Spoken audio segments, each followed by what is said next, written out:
Hey guys, I've got a nice little video here about creating a fake fog. Now, one thing you know in CopperCube, it's unfortunately limited in the fact that you can't have fog if you're using normal maps. Now, in my ship, or almost all my ships and everything in interior, they always have normal maps applied because it adds a lot more texture detail to it, which it looks a lot better that way. I don't really want to remove the normal maps just to create a fog effect indoors. I mean, I was umming and ahhing about this for a while now. If it's a high detailed interior, it may not need the normal maps as much as some of the other ones. But anyway, I'd want to have both really. And here is, I think, is a way you can have both. Now, creating a particle system, no, I couldn't get that to work very well at all. That did not work. The simple idea and thought is to create single planes in front of the player, multiple, with a tiny little bit of dust on a transparent image, isn't it? And then that would, over time, create like a fog effect or a dust, interior dust. And that's what I've done here. I've got different ones just to suit the length and the height and width of each of this particular level. It's just a single plane only, so there's not many polygons at all, and it's just got a transparent texture image. You could hardly see what's on it, but it's got a very slight image on it. You can barely even notice it's even there. And so you can go from something like this with no fog effect to like that. It looks a lot better, doesn't it? It looks like it's like a static, old, dusty environment. That's these are supposed to be crashed spaceships, so that's what I'm going for. I think that's a pretty good result. You can move around. You can't. I've just passed through one. You can't even see it. It's so light. Oh, there it is. There. See, only when you stand right in the middle of it will you be able to see something. But that's almost never going to happen. Unless you know it's there, you wouldn't even know. So just pass through another one. Another one. Yeah, so basically if you turn the fog on, it doesn't work with normal maps. Okay, so as you can see, that's a normal map textured environment. Whether you turn the fog on or not, it doesn't make any difference because it's all got normal maps. You'd have to remove the normal maps to show the fog, and I don't want to do that. The only thing it is affecting is a couple of the textures that don't have any normal maps applied to them, like windows. That's about the only thing. Well, that's no good. So you can't see anything there. So in other words, fog is no good with normal mapped environment, unfortunately. But you can do this, get around it with this fog effect, which is cool. I think it's pretty good. So as you see, the more separate images you got with a very slight change in well, it's fog. It's really dust actually, a dust effect. It builds up over time, just as you'd expect. So the closer you get to the wall, there's nothing there. You can see further down, it's all pretty dusty in there. So you can actually see one right here. It's barely even noticeable. Very barely noticeable.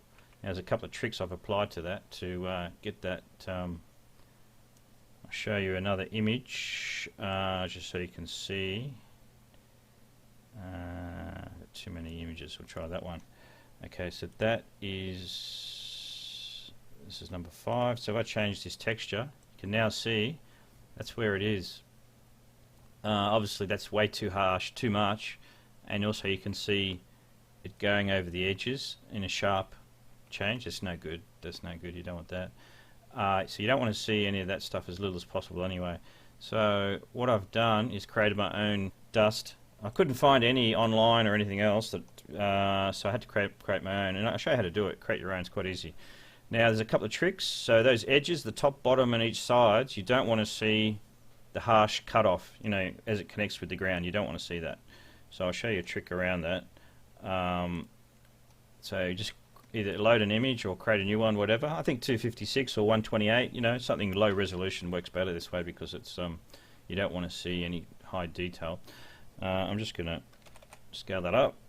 Alright, so now I want to apply the color to that. So let's create a color.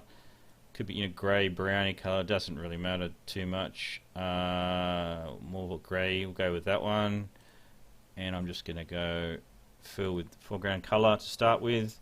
Now I'm going to make sure that the layer's got transparency at alpha channel. Now I want to get, now what I'm going to do is I'm going to remove the edges on all sides so that when you apply this as a texture, it goes from the edges. In other words, you won't see these sharp cutoffs as it connects with the ground. You won't see that because it'll go from nothing slowly into the blurred dust effect and then out again to the roof, so that the roof connection and the walls and the sides, you won't see it connected, so it will be less obvious, much less obvious. So I'm just going to go here and remove a lot of that stuff. Sorry, I got the wrong one. Eraser. Here we go.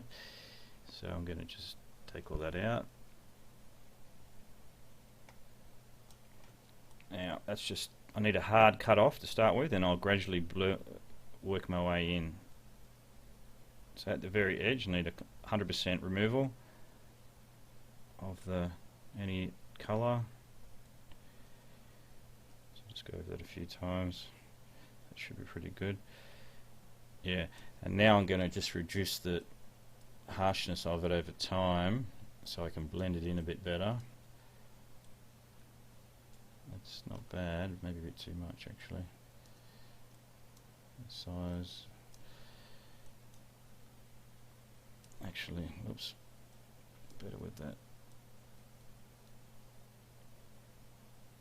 This works by, the more you go over it, the more it blends it in. Don't want it too far, go too far, but if you get the idea, you get the idea what I'm trying to do here is just slowly blend it in. I mean, there's probably other ways to do this, but this is the one way I know, so it works, so that's the main thing. You just want to get, while you got colour on it, you can see what you're doing, and you want to take away any harsh I'm just going to get it pop marks here and there a little bit, not too much. Alright, so that's, I mean, that's something. This is just a rough idea how you do it. I've already created it slightly better than that, but this is the same process, just quickly. Alright, so now I've got that. I've taken away the edges. Make sure all those edges are 100% removed. So, all gone. So you won't see any sharp connection between the dust and the, there we go, just got rid of that. A bit more, okay, better. Alright, so now we can go color to alpha. And we want a white, we don't want dark dust, I don't think. It's typically white, so in other words, change this from a white here down to the black, change it to white, sort of a foggy dust. I think that's better. You could play with the colours, of course, sure, yeah, why not? Typically it's sort of a grey, dusty colour, isn't it? So I'll go with that. Now, here's the kicker. That's the original, so that goes up there. That's 100%, that's fine. You can still see the white colour, it's still too much. You want to bring this one right up until just above you can't see nothing else. So when does it go to from nothing? I can see something there, and nothing there. About there's nothing. Okay, something started to happen just there. That's where I'll go. I'll use that. Export as, save the file, documents, I'll call it mist. No, dust. Dust.png, then documents, go with that for now. It's pretty much the same as the one I've got. I'll show you, just so I can show you. Apply that to this one here. Alright, now you can't see anything, can you? It's so good that you actually can't even, you can't see anything. But over time, if you layer that, you should be able to see what it does, I believe. Let me just check. Now you'll know whether you've either got something left in that image or you've removed everything and it's actually completely transparent. If the image is black, loads like a black. Let me just double check that. underfloor.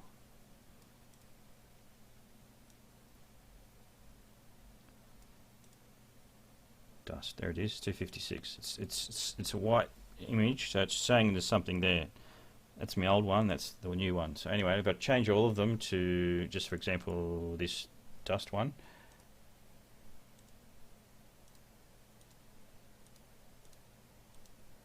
Should be about the same, approximately the same thing. Okay, I've changed all the images. The one that I just made may be slightly less transparent than the original one. So if we go here, see, there's definitely an effect there. This may even be better than the one I just created originally. It's so light, each layer is so light you can't even see it. But the combined effect is fake fog or dust. Not bad, huh? And when you're passing through one, you can't see there's the image. I can only just see it in my screen. I'll change the brightness so you can maybe see it a bit better. Okay, that's pretty bright. Now you can see it just. Huh? Sort of only just see it even with full brightness. This ship will never be full brightness because they're all crashed spaceships, power outages, half the light's not working, all that sort of stuff, so you'll never see it that bright. And with normal maps applied, when you change the ambient light, it reduces how bright it is on the inside compared to the outside anyway. So there's my little outdoor environment for starters. Yeah, so I mean it's not a perfect solution, but Jan, it's it's pretty good for a cheap and fast, easy, low efficient solution, I think. So there's one layer there. I'll just pass through another one there, see right there. So you don't want to see it where it connects to the ground. That's a giveaway. So how I've done that is, much like I've showed you, I've removed the edges. Now if I go back to pick any other texture, whatever, say this window.